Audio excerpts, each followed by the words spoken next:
আসসালামু আলাইকুম, কেমন আছেন সবাই? শুভ লাভস কুকিংয়ে আপনাদের সবাইকে স্বাগতম। আজকে বানাবো কুমড়ো পাতা দিয়ে একটি ভর্তা। খেতে দুর্দান্ত হয়। এভাবে যদি আপনারা কুমড়ো পাতা দিয়ে এই ভর্তাটা বানিয়ে খেতে পারেন, তাহলে কিন্তু গরম ভাতের সাথে দুপুরটা জমে যাবে। কথা দিলাম। তো আসেন দেরি না করে শুরু করা যাক। কীভাবে বানানো যায় আপনাদেরকে প্রসেসটা দেখিয়ে দিচ্ছি। তার জন্য আমি কতগুলো সবুজ এবং কচি কুমড়ো পাতা নিয়েছি। এই পাতাগুলো আপনারা আপনাদের গাছেরও ব্যবহার করতে পারবেন বা কিনে নিয়ে এসে ওইটাও ব্যবহার করা যাবে। তা আমি সুন্দর করে ধুয়ে নিয়েছি। এখন একটি পাত্র বসিয়ে আমি কুমড়ো পাতাটাকে হালকা ভাপিয়ে নেব। তার মানে কুমড়ো পাতা থেকে যে পানিটা আসবে আমি পানিটা একদমই শুকিয়ে ভেজে নেব।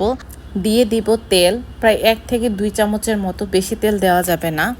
আর দিয়ে দিলাম 1 চামচের মতো লবণ। এখানে যে লবণ দিয়েছি এতটুকুই লবণ দিব, এর চেয়ে বেশি কোনো লবণ এখানে আমি আর ব্যবহার করছি না।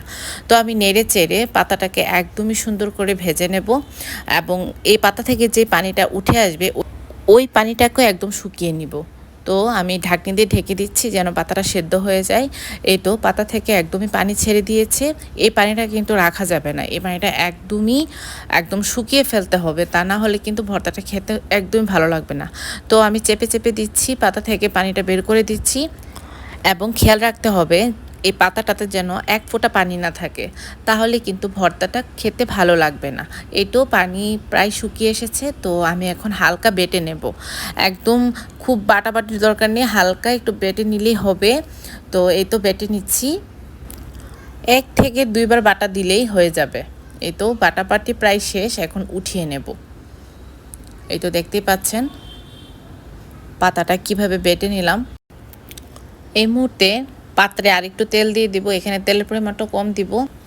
এই মুহূর্তে তেলটা গরম হয়ে এলে দিয়ে দেব রসুন কুচি, হালকা পেঁয়াজ কুচি আর মরিচ কুচি।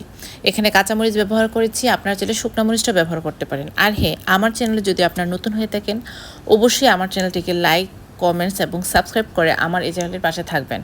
সবগুলো উপকরণ হালকা ভেজে আসার পর যেই পাতাটা আমি বেটে রেখেছিলাম ওই পাতাটা দিয়ে দিব। আর এখন পাতাটার সাথে সবগুলো উপকরণ ভালো করে নেড়ে চেড়ে মিশিয়ে হালকা ভেজে নেব। খুব বেশি ভাজাভাজি করা যাবে না, তাহলে কিন্তু খেতে একদমই ভালো লাগবে না। তো আমার ভাজাও প্রায় শেষ হয়ে এসেছে। তো এই মুহূর্তে ধনিয়া পাতা দিয়ে দিব। আপনারা যদি ধনিয়া পাতা না পান তাহলে ধনিয়া পাতা না দিলেও চলবে। তো আমার কাছে ছিল, আমি দিয়ে দিয়েছি। এই ভর্তাটা গরম ভাতের সাথে পরিবেশন করলে খেতে দুর্দান্ত লাগে। এই তো আমার ভাজাও শেষ, ভর্তা বানানোও শেষ। এখন গরম গরম পরিবেশন করব গরম ভাতের সাথে। তো কেমন হয়েছে আজকের এই কুমড়ো পাতা বাটার ভর্তা রেসিপিটি, অবশ্যই কেউ কমেন্টস করতে ভুলবেন না। আজকে এ পর্যন্তই, দেখা হবে নতুন কোনো রেসিপিতে। সবাই ভালো থাকেন, টাটা।